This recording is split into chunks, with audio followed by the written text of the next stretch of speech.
Hi viewers, welcome back to our new series 99 Doubts on Health Insurance. I am Kirti Kumar, insurance expert from Kirti Financial Consultants. రీసెంట్గా నన్ను ఒక viewer ఒక doubt అడిగారు. ఏంటి అంటే, ఒక వ్యక్తి ఒకటి కన్నా ఎక్కువ హెల్త్ ఇన్సూరెన్స్ పాలసీస్ తీసుకోవచ్చా? ఎస్, తీసుకోవచ్చండి. ఎన్ని హెల్త్ ఇన్సూరెన్స్ పాలసీనైనా కానీ ఒక కస్టమర్ అనేవాడు తీసుకోవచ్చు. ఒక చిన్న ఎగ్జాంపుల్ చూద్దాం. ఏంటి అంటే, ఒక వ్యక్తి ఒక 5 లక్షల రూపాయల పాలసీలు రెండు డిఫరెంట్ కంపెనీలో తీసుకున్నాడు. ఆ వ్యక్తికి ప్రాబ్లం వచ్చి హాస్పిటల్లో అడ్మిట్ అయినప్పుడు కవరేజ్ అనేది 10 లక్షల రూపాయలు ఉంది, కానీ అది 2 కంపెనీల్లో ఉంది. 5 లక్షలు. ఇప్పుడు ఆ వ్యక్తికి వచ్చిన హాస్పిటల్ బిల్ ఎంత అంటే టోటల్గా 7 lakhs బిల్ వచ్చింది.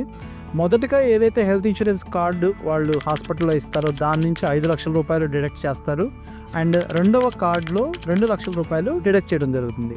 ఈ విధంగా మీరు తీసుకున్న మల్టిపుల్ పాలసీస్ నుంచి కూడా మనం క్లెయిమ్ అనేది చేసుకోవటానికి అవకాశం ఉంది.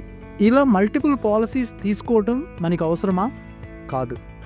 దీని గురించి మనం కంప్లీట్గా మీరు తెలుసుకోవాలి అంటే కంపల్సరీగా మీరు ఒక ఇన్సూరెన్స్ ఎక్స్పర్ట్ని కలవండి.